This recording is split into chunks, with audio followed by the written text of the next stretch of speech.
Hello, everybody, and welcome to a CLNS Patriots Roundtable. My name is Alex Barth. I'm joined by Michael Angie and Mike Petralia. Gentlemen, how you doing? I'm doing well. How are you, Alex? Mike? Awesome.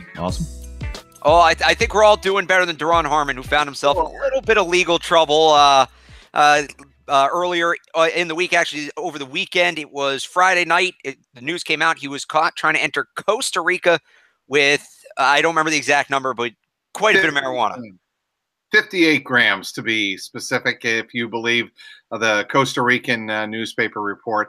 Guys, it's a terrible, terrible sense of judgment or lack thereof from DURON HARMON. A lot of people are wondering, I thought the guy was smarter than that, and certainly he is a leader in that locker room, but to go to Costa Rica, where I'm sure your substances of preference are readily available, what are you doing trying to smuggle it in the first place? Secondly, you know that this is going to set off all types of alarms throughout the NFL drug testing system. And, you're opening up yourself to, the obvious to the drug testing, possible NFL discipline. Patriots are relying on you. And not to mention the fact that the Patriots have an out after the 2018 season in his contract. Look, DURON HARMON's very popular in that locker room. And this, when all is said and done, could be a blip on the radar, but it's pretty stupid.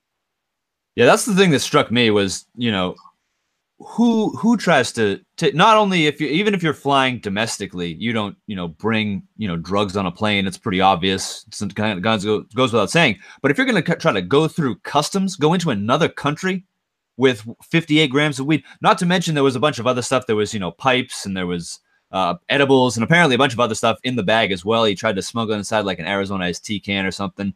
Yeah, just bad judgment, poor judgment. I can't imagine. I don't know. I don't know why you would think that would work. But, the fact of the matter is, that you mentioned NFL discipline. I think it's pretty safe to say he's going to see some discipline. He's going to be suspended at least one game. I would imagine it'll probably be two, but it is his first offense. So I'm thinking no more than 2 games. But still, like you said, I mean, it's going to maybe Bill Belichick loses, faith, confidence in you that you'll be able to be there. He's only missed, I think, 1 game his entire career. It's a bad look for him, for sure. It always goes back to me, just because you guys brought it up, a couple years, well, it's probably more like a decade ago now, when Michael Vick tried to smuggle weed onto a plane in a water bottle, which I never got kind of the logic behind that, because you're trying to bring something not allowed on a plane onto a plane by hiding it in something else that's not allowed on a plane. Well, if you put something in your checked baggage, I just flew to, Las Vegas for vacation, and if you're allowed to put, pretty much however much liquid you want in your checked baggage, you just can't carry it on the plane. So maybe that's what he was thinking, that I can just smuggle it in my checked luggage, but still. Either way, it's a total lapse of judgment from DURON HARMON, and he probably will miss games now, whether it's a Patriots levied punishment or more likely an NFL levied punishment. But we already saw the Patriots secondary. They've started to put it back together, but this is a big piece they're going to be missing at least for a couple of games. Do you think this increases the odds that they make a move at the safety position? And just think, if this had happened 1 week earlier, perhaps we're having the discussion that Tyrann Mathieu is a Patriot. I don't know about all that. I mean, I think, the Patriots, we're happy with the personnel that they have back in the secondary. And look, I think, if you read the tea leaves, the Patriots are going to go into the season, barring that this isn't some more significant punishment or suspension on DURON HARMON. They're going to go into the season happy with the secondary they have. And again, I think this is more a blip on the radar. Ironically, I saw Steve Belichick, Patriots safeties coach at March Madness Sweet 16 on Friday night at TD Garden. He was sitting alone, sitting with friends and family, I should say, behind one of the baskets. You have to wonder if he knew about that particular situation as the story was breaking. But I think the Patriots will be fine. I think DURON HARMON is not going to lose too much credibility in terms of his leadership capability. And you still have the re-signed Patrick Chung this week, who got a nice 2-year little kiss from the Patriots, showing how much respect and admiration they have for Patrick Chung. You still have, obviously, Devin McCourty, and you have Jason McCourty coming in there as a cornerback. I think there's more than enough leadership in that secondary. I would agree on the leadership point. I would say definitely that the Patriots players won't, look down on Harmon for that, simply because I think, marijuana is not exactly a taboo substance in the country, let alone in NFL locker rooms. You know what I mean? So I think that that's not exactly a big deal. I think it has more to do with Belichick and kind of his no nonsense attitude towards distractions and, kind of what were you thinking? The whole, like, you really were dumb enough to bring 58 grams of weed on an airplane into another country. Like, you really thought that was going to work. What kind of that type of thing is what I'm, more concerned about. And just one more thing I want to touch on here real quick while we're on the topic of NFL discipline. The other big NFL running with the law over the weekend, what happened a couple of years ago, but it came out on Friday night, is that Michael Bennett is going to be facing possibly a felony charge for knocking over security guard at Super Bowl 51, trying to get on the field. Just kind of putting everything in hindsight, the Patriots had a chance to get Bennett. He ends up going to the Eagles. They sign Adrian Claiborne instead. They now have Claiborne in a very team-friendly deal. Bennett's status is obviously up in the air, so it looks like on that end the Patriots may have dodged a bullet. Well, without question, I think it's pretty self-evident that they dodged a bullet there. I know Michael Bennett, I wasn't a huge fan of, coming into it when they, he was rumored to be coming to the Patriots. I wasn't a huge fan of the idea, simply because, I like him as a player, but he has had attitude problems beyond this. And, the thing that struck me when I heard this story was I'm shocked. I am shocked that this didn't get out sooner. Whether they were going to, indict him or not, I'm shocked that people didn't hear that Michael Bennett threw a 66-year-old paraplegic woman in a wheelchair on the ground.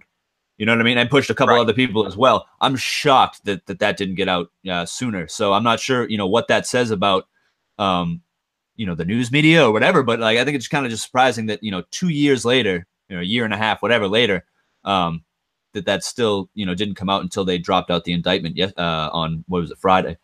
Well, I would tell you this also.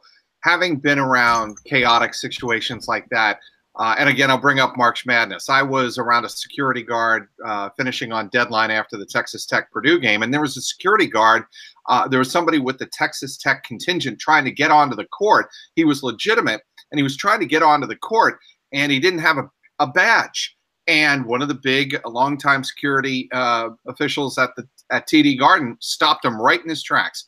The players came over to him and said, "Come on to the court." And the security guard was insistent, "You're not getting on the court." Point is, stuff like that happens all the time. And in this Super Bowl situation, I'm not saying that what happened wasn't horrible. Obviously, when you take a look at the circumstances, a 66-year-old paraplegic woman getting thrown to the ground, it's not altogether out of the realm of possibility Bennett didn't know what he was doing. And this may have happened, but he didn't know the context. He didn't know the circumstance. He didn't know the final result until well after the fact. And then the security around this woman were outraged and decided, yes, that was Michael Bennett. Yes, he violated protocol. Yes, he threw the woman onto the field. Until all the details come out, I'm going to withhold a little bit of judgment on that, just because it's such a gray area, and security situations and major sporting events are so chaotic to begin with. I'm not sure how it's possible that there's no video of. I heard that I believe the Houston police chief said that there was no video of the incident. I'm pretty shocked that there wouldn't be Minnesota. I'm sorry. Right. I can't imagine there's not video down in the bowels of those stadiums. You know what I mean? Video cameras somewhere that could have picked that up. But maybe that's the case, and there's no video. Well, either way, we'll wait and see. And, of course, we'll have more on the Michael Bennett situation. Of course, the DURON HARMON situation as things go on here on Patriots CLNS. This roundtable is brought to you by Hims.com. Guys, you got that luscious head of hair, but you don't want to lose it. Most men start losing their hair by the time they're 35. So what can you do to prevent that? Go to forhims.com. That's FORHIMS.com. And go to forhims.com/report. And you can get a $5 trial for Hims Hair Solution. Again, that's forhims.com, FORHIMS.com/report for a $5 trial. For more on the Patriots, check out the rest of our roundtables at the CLNS YouTube page and follow us on Twitter at PatriotsCLNS. For Mike Petraglia and Mike Alonji, my name's Alex Barr. Thanks for watching. We'll talk to you next time.